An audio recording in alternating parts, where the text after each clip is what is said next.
Bom dia, queridos irmãos da Igreja Evangélica Cristo a Vitória.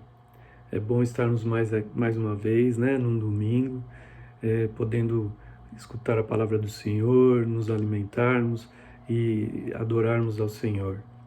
Infelizmente ainda não na forma presencial, mas na forma virtual, mas mais importante que isso, na forma do mesmo Espírito, na mesma comunhão, E, e para E se Deus quiser, poderemos estar juntos logo, poderemos ver o rostinho de cada um, dar um abraço, uns mais gordinhos, outros mais magrinhos, e faremos, se Deus quiser, uma bela festa quando nos encontrarmos.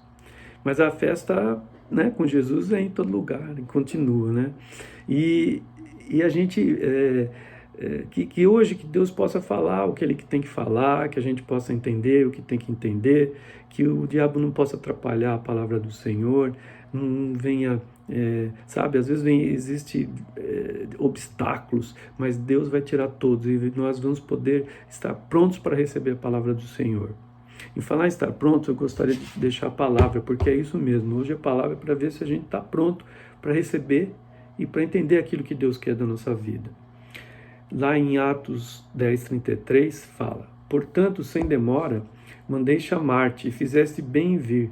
Agora, pois, estamos todos aqui na presença de Deus, prontos para ouvir tudo o que te foi ordenado da parte do Senhor.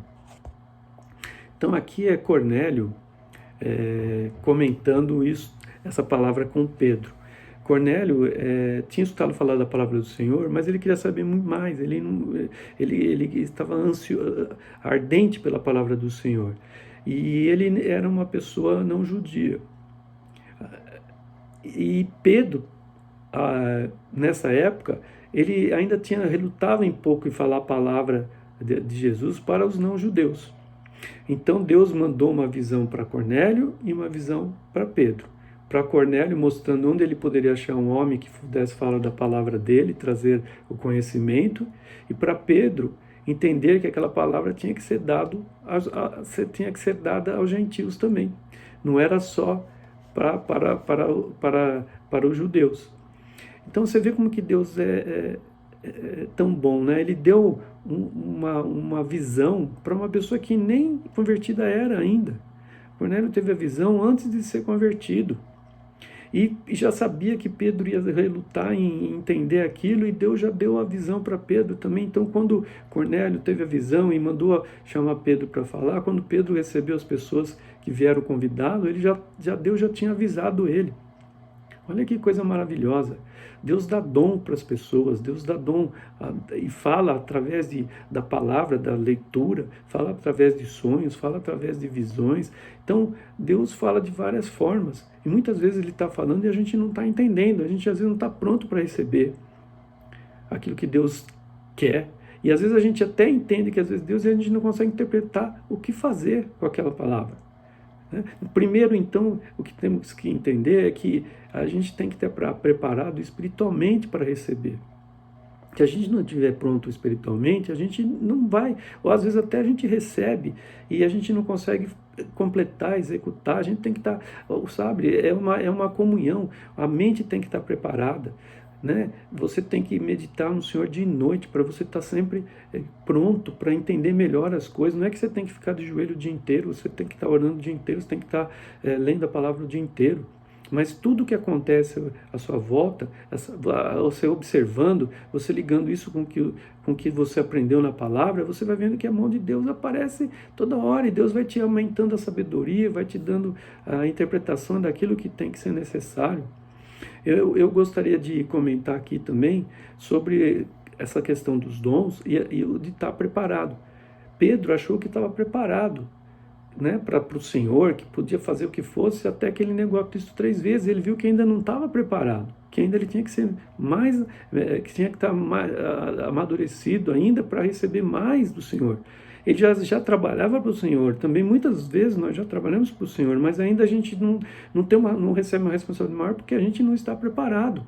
E o tempo passa e a gente vai demorando mais porque a gente não está preparado o suficiente. Nós temos que estar entender, ter essa comunhão maior com o Senhor para podermos entender o que Ele nos fala, o que Ele nos manda de mensagem e como como fazer. José tinha o dom dos sonhos, assim como Pedro teve a visão, José tinha sonhos, né? E seu pai gostava Jacó, que gostava muito dele, porque a mãe, né, de José, Raquel, ela morreu quando Benjamim nasceu, que era o irmão mais novo de José. Então Raquel teve 2 filhos só com Jacó, José e Benjamim. E ela morreu quando Benjamim nasceu. E como Jacó trabalhou muito, né, para ganhar, para poder casar com ela, ele amava muito Raquel. José, ele tinha um apreço por tudo que tinha acontecido, né, por ela ter morrido, e os irmãos começaram a ter inveja. E aí José teve 2 sonhos, né, que deixaram os irmãos ainda, né, com mais inveja ainda, né? Então, lá em Gênesis 37:7 fala assim: Sonhei que estávamos no campo amarrando feixes de trigo. De repente, o meu feixe ficou de pé e os feixes de vocês se colocaram em volta do meu e se encurvaram diante dele. Em Gênesis 7:39 fala: Depois José sonhou outra vez e contou também esse sonho aos seus irmãos. Ele disse assim: Eu tive outro sonho. Desta vez o sol, a lua e 11 estrelas se curvaram diante de mim. Então, os irmãos falam: Mas o que você quer dizer com isso? Que nós vamos se encurvar diante de você? E o próprio pai chegou e falou: Mas você acha que nós todos vamos se encurvar diante de você? Bom, e aí todos conhecem a história de José. Os irmãos ficaram com inveja, que queriam matá-los. Rubem, o mais velho, não permitiu, e aí eles então puseram ele num poço, e aí quando chegou os medianitas, eles venderam para os medianitas que andavam no deserto, e esses medianitas venderam para Potifar, venderam José como escravo para Potifar, que tinha um cargo importante no reino egípcio. E José, aonde estava, ele amava o Senhor, não importa a situação, não importa que local, ele nunca deixou de amar o Senhor, nunca reclamou, nunca falou: Senhor, por que eu estou passando isso? Porque ele sempre, e o que ele fazia bem, irmãos. É isso que a gente tem que entender. Tudo que a gente for fazer, a gente tem que fazer bem. Não importa se ainda não esteja no lugar que você gostaria de estar, faça o bem e faça bem. José tinha uma empatia, onde ele ia, todo mundo gostava dele. E olha o que acontece aqui, que fala em Gênesis 39:2. O Senhor Deus estava com José. Ele morava na casa do seu dono, no caso Potifar, e ia muito bem em tudo. E lá em Gênesis 39:5 fala: Dali em diante, por causa de José, o Senhor abençoou o lar do egípcio e também tudo que ele tinha em casa e no campo. Ou seja, José trabalhou direitinho, amava o Senhor, e por causa dele, tudo ia bem. Potifar gostou muito dele, punha tudo na mão dele. E por causa disso, Potifar foi abençoado, ele, a sua casa, e até o que ele plantava, os seus animais, todos eram abençoados por causa de José. Até que a esposa de Potifar tentou a José, mas José não caiu em tentação, né? Ele fugiu, enfim, aí acabou sendo preso, porque Potifar acreditou na esposa.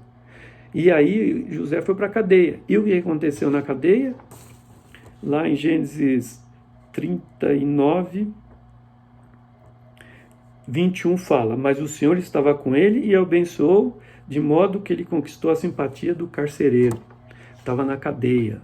E ali o que aconteceu? Ele teve aquela empatia, o carcereiro gostou dele, pôs tudo na mão dele, vários serviços que não se davam presos, deram a ele. Então, onde José ia, José era abençoado. Onde José estava, José tinha comunhão com o Senhor, não importa. Ele foi vendido como escravo, foi preso injustamente, acusado injustamente, falsamente. Imagina se ser acusado falsamente, você cria uma raiva, você pode até criar ódio, é uma coisa muito difícil, mas ele continuava, né, temente ao Senhor, fazendo as coisas direito. E lá o padeiro e o copeiro tiveram sonhos e ele interpretou os sonhos corretamente. E depois disso, o faraó do Egito também teve sonhos. E o copeiro que havia saído da cadeia lembrou que José havia interpretado esses sonhos e chamou a José. E José interpretou os sonhos do faraó. E o faraó tinha sonhado com 7 vacas gordas, 7 vacas magras, espigas de trigo boas, espigas de trigos fraquinhas, ruins, e ele sonhava que as vacas magras comiam as vacas gordas e mesmo assim não se engordavam, e interpretou, né, mostrando que aqueles 7 anos, aquelas 7 vacas representariam 7 anos bons, de que havia uma grande colheita, e que depois viriam 7 anos ruins, e que Deus tinha orientado que deveria fazer um estoque para que pudesse haver alimento depois. E o faraó ficou muito admirado, porque nenhum das pessoas do seu redor conseguiu interpretar o sonho, mas José conseguiu. E viu aquela sabedoria do Senhor nele. E o que aconteceu? Pois ele, como uma pessoa uma pessoa que ele podia confiar, de sua confiança, né? E pôs ele para administrar tudo que acontecia ali no Egito. E fala lá, e o rei lhes disse: não poderíamos achar ninguém melhor para dirigir o país do que José, um homem que está ao Espírito de Deus. Olha que maravilha! Saiu como vendido, né? Renegado pela família, virou escravo, virou prisioneiro e foi ser o vice-governador, o governador, o que mandava. O Egito, irmãos, era a nação mais poderosa do mundo na época. Ou seja, ele foi ser a pessoa e o faraó pôs tudo na mão dele. Ele foi a pessoa que comandou o mundo ali. E aí a hora que começou a haver fome, então ele fez todo aquele preparo e ele poder alimentar as pessoas do Egito, e aí o mundo começou a passar fome, e todas as pessoas de todos os lugares do mundo para comprar aquele mantimento ali no Egito. Então, através de uma pessoa que veio, que era estrangeira, que tinha vindo da prisão, tinha sido escravo, Deus pôde abençoar ao Egito e ao mundo. Através de uma pessoa, Deus conseguiu que houvesse bênçãos para o mundo. Olha como é que ele foi usado, olha como Deus usa quando a gente está pronto, irmãos. E Deus tinha um plano muito grande, né, para José, para o seu pai Jacó, para Abraão, seu avô, que Deus prometeu que para ele seria o seu povo. E como é que ia ser seu povo se José tivesse morrido? Ia faltar uma tribo, né? São 12 tribos, não é? Que são descendentes que Deus tinha falado, prometido.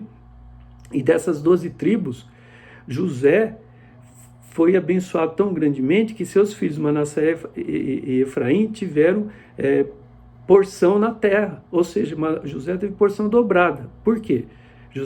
Jacó teve 12 filhos. Só que os levitas, essa tribo dos levitas, eles não receberam porção da terra, né, porção física da terra, quando chegaram na divisão, porque eles tinham uma linha sacerdotal, então eles habitavam todas as tribos. Então, os 11 filhos de Jacó, 10 filhos, e José representou 2 filhos, com os seus Manassés e Efraim. Então recebeu porção dobrada. Deus abençoou ele de todas as formas. Por quê? Porque ele confiava no Senhor, porque ele tinha ele estava com o Senhor em qualquer situação, em qualquer local. Assim Deus quer abençoar a gente, irmãos. Onde você estiver, no local que você estiver, você vai ser abençoado e abençoar os outros. Você tem que ter fé, você tem que estar com o Senhor, você tem que estar pronto. Não só mentalmente, mas fisicamente. O que a gente faz também do nosso corpo? O nosso corpo é o templo do Espírito Santo. Nessa fase que a gente ficou parado, né, a gente tem que se animar, fazer alguma coisa. Não podemos... Deus fala que a gente não deve prostituir nosso corpo, mas não é só na questão sexual, mas é a questão de você não estragar seu corpo através, por exemplo, de vício, como bebida, cigarro, drogas, enfim. Deus quer que nós estejamos prontos, que nós não estejamos... Porque sabe o que acontece, irmãos? Quando a gente não está pronto, principalmente, né, iniciando pela parte espiritualmente, a gente fica triste, a gente fica deprimido, às vezes, porque a gente não está com a comunhão plena com o Senhor. Claro que Deus nos abençoa, em qualquer situação, principalmente se a gente tiver, né, mal. Deus quer nos restaurar, nos guardar, mas como é que Ele pode entregar coisas maiores na nossa mão se a gente não consegue nem nos ajudar? Como é que nós vamos ajudar os outros? Deus quer que a gente seja abençoado e abençoe os outros. Nós temos que estar bem, tanto de mente como de saúde. Então, se a gente está lá mal, doente, Deus vai nos abençoar, mas nós não podemos abençoar o outro. Então nós temos que estar... Deus vai lá, nos cura, e a gente, com a mente boa, a gente fica menos doente, a gente fica... e se tiver doença, a gente combate mais facilmente, porque a gente está disposto, né? Está com o nosso sistema imune alto. Agora, se a gente se entrega, se a gente não está preparado espiritualmente, mentalmente, a gente se entrega. E aí a gente cai na depressão, cai na tristeza, vem as doenças destrutivas, vem as viroses, essas coisas, e a gente fica com mais propício a pegar, a cair, né? Então, se a gente está preparado, mesmo que venha, a gente vai conseguir combater de uma forma mais eficaz. Então a gente tem que ter prudência, né? A gente tem que ter prudência, né, com o nosso corpo. Então, agora, por exemplo, na pandemia, né, não deixe use máscara, lave as mãos. Se você, não é porque você tem fé que Deus vai te proteger, que você vai ser imprudente, você não pode ficar tentando a Deus, nem ficando com medo, apavorado do que vai acontecer, porque você, com esse pavor, você está faltando fé, você está também tentando o Senhor de outra forma, ou dizendo que você é tão especial que você não vai acontecer nada com você. Não, podemos até pegar, mas com Deus nós vamos sair melhor, nós vamos ter mais força, nós vamos estar preparados, a nossa mente preparada, o nosso corpo também se prepara melhor. Deus nos dá força, nos ensina, né? nos motiva, nós temos motivação. Então, nessa situação que a gente, nas nossas vidas, nessa situação que a gente está passando nas vacas magras, né, que está aquela situação difícil, é aí que você, né, tem que estar com o Senhor, porque Ele vai dar saídas, Ele vai dar ideias, Ele vai te fortalecer, Ele vai te dar força, Ele vai te dar... Você vai poder interpretar aquilo que Deus quer para você. Seja focado no Senhor, seja focado no Senhor. Tá? O atleta, para ganhar uma corrida, para ser campeão, ele não ganha ele supera os limites. Nós temos que superar nossos limites, irmãos. O atleta, para ser fora da curva, ele tem que faz muito esforço, ele foca naquilo, ele vai atrás daquilo e ele consegue. E nós vamos conseguir focado no Senhor, porque a nossa força está no Senhor, não está em nós, mas está no Senhor, que nos ajuda a ser pessoas diferenciadas. Deus precisa dos seus servos para que, né, principalmente na situação que vivemos, né, de pânico, de medo, de corrupção, de tudo que a gente vê, para termos força e ânimo para animar os outros, porque nós vamos sair dessa situação, não só por questão da... a gente fica falando muito em pandemia, mas de nossa situação mesmo, às vezes de tristeza, independente de estar com uma doença ou não. Às vezes a doença a gente cria, porque a gente fica tão sem força, né? E Deus quer nos dar a força. Então, sabe, esforça em bom ânimo, porque eu venci o mundo, Jesus venceu o mundo e nós vamos vencer o mundo. Jesus venceu o túmulo, venceu a morte e nós vamos vencer em nome de Jesus Cristo. Seja abençoado, tá? Esteja pronto mentalmente, medita na palavra do Senhor de dia e de noite e você vai ver a vitória na tua vida. Senhor, meu Deus, meu Pai, muito obrigado por esta oportunidade, por esta palavra, Pai, que possamos entender quando o Senhor nos dá a tua revelação, e que possamos entender e interpretar e podemos executar, Senhor meu Deus, tudo aquilo que o Senhor está nos pondo na mão, Senhor meu Deus. Abençoa agora o teu povo, abençoa a minha vida, a vida dos nossos familiares, Pai, abençoa a todos os irmãozinhos da nossa igreja, de todas as pessoas que estão orando a Ti, que estão teus servos, Pai, dá força para que possamos, Senhor meu Deus, ser colunas nas horas difíceis, Pai. Muito obrigado, Jesus, por tudo e continua abençoando em nome de Jesus Cristo. Amém. Que Deus abençoe, que você vá em frente, que essa semana seja uma semana diferente, uma semana de ânimo, sabe, irmãos? Vai para frente, vai, né? Fala, a gente não pode ficar saindo muito, mas vai tomar um sozinho, dá uma voltinha, faz uma caminhada e medite na palavra do Senhor. Fique com Deus. E aquele abraço, até em breve.